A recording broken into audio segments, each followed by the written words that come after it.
few hours. Tonight, you're going to find your souls.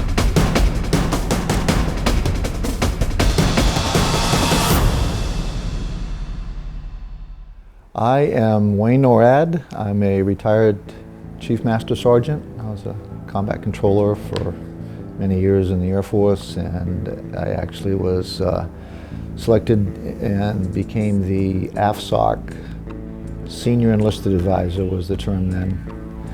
And then I retired from the Air Force 1 January 97. And I've been working here at Hobart Field since then. I went through basic training, and my first job in the Air Force was, I call it weapons mechanic. I was a B-52 bomb loader.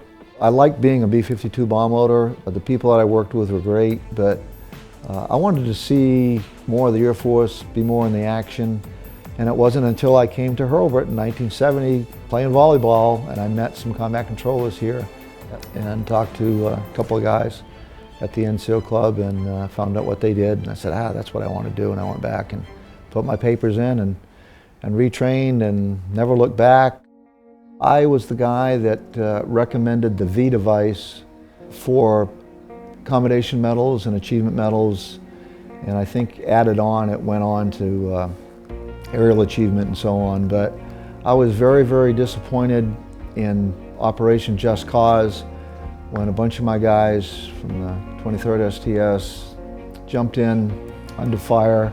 There was one guy in particular, it was a staff sergeant named Gordy Tully, and Gordy was asked to clear an extra 1,000 feet of the runway. And here was a guy that jumped in at 500 feet, being shot at, under canopy, does this additional job, and I just thought there should be something else other than just a commendation medal for this type of action. And now, the V's that you see on the commendation medals, achievement medals, even on Distinguished Flying Cross, they have a V valid device now. So I'm kind of proud that that all kind of started with a suggestion that I put in. We got approved to stand up an AFSOC parachute demonstration team. I called it the STARS, and STARS was Special Tactics and Rescue Specialist. And then in October of 2002, we had done, up to that point, I think 165 or so parachute demonstrations all over the nation. But the war on terror had started, and all my jumpers were pararescuemen and combat controllers. It wasn't a separate program, so they were taken out of hide from our regular positions. People say, hey Wayne, when are you going to retire? Well, I'm not sure yet.